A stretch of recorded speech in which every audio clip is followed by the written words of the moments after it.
The Willow-Wren and the Bear. From Grimm's Fairy Tales, by Jacob and Wilhelm Grimm. Επιμέλεια Γιώργος Πιτροπογιαννάκης.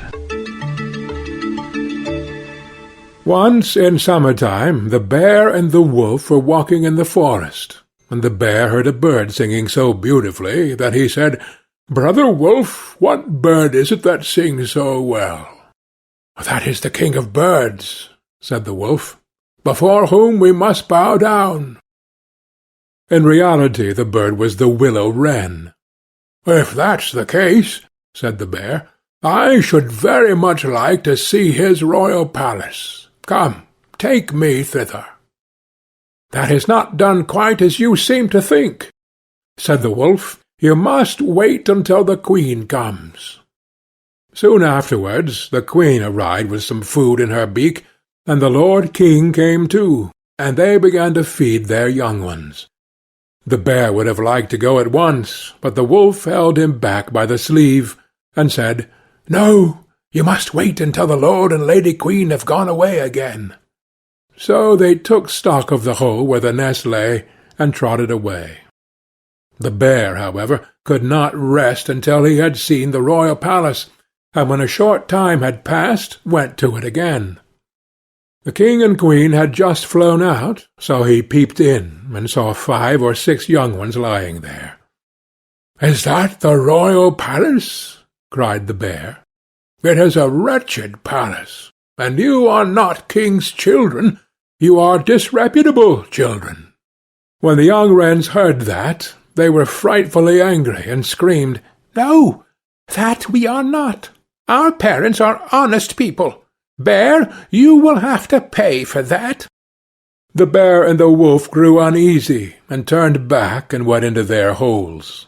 The young willow-wrens, however, continued to cry and scream, and when their parents again brought food, they said, "We will not so much as touch one fly's leg, no, not if we were dying of hunger, until you have settled whether we are respectable children or not. The bear has been here, and has insulted us." Then the old king said, "Be easy, he shall be punished."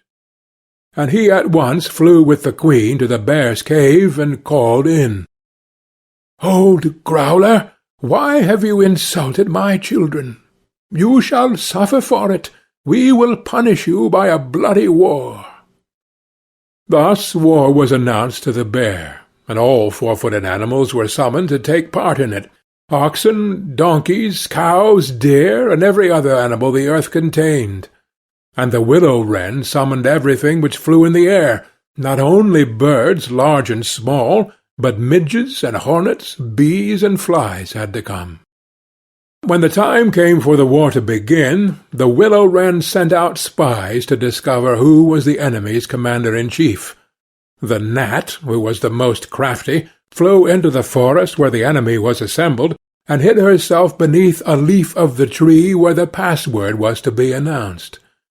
There stood the bear, and he called the fox before him, and said, "Fox, you are the most cunning of all animals. You shall be general, and lead us." "Good," said the fox, "but what signal shall we agree upon?" No one knew that, so the fox said, "I have a fine long bushy tail, which almost looks like a plume of red feathers. When I lift my tail up quite high, all is going well, and you must charge. But if I let it hang down, run away as fast as you can." When the gnat had heard that, she flew away again, and revealed everything, down to the minutest detail, to the willow-wren. When day broke, and the battle was to begin, all the 4-footed animals came running up with such a noise that the earth trembled. The willow-wren with his army also came flying through the air with such a humming and whirring and swarming that everyone was uneasy and afraid, and on both sides they advanced against each other. But the willow-wren sent down the hornet with orders to settle beneath the fox's tail, and sting with all his might. When the fox felt the first sting, He started so that he lifted one leg from pain, but he bore it, and still kept his tail high in the air. At the second sting he was forced to put it down for a moment. At the third he could hold out no longer, screamed, and put his tail between his legs. When the animals saw that, they thought all was lost, and began to flee, each into his hole, and the birds had won the battle. Then the king and queen flew home to their children, and cried, "Children, rejoice, eat and drink to your heart's content. We have won the battle." But the young wrens said, "We will not eat yet. The bear must come to the nest and beg for pardon, and say that we are honourable children, before we will do that." Then the willow-wren flew to the bear's hole, and cried, "Growler, you are to come to the nest to my children, and beg their pardon, or else every rib of your body shall be broken." So the bear crept thither in the greatest fear, and begged their pardon. And now at last the young wrens were satisfied, and sat down together, and ate and drank and made merry till quite late into the night. End of The Willow-Wren and the Bear. Επιμέλεια Γιώργος Πιτροπογιαννάκης.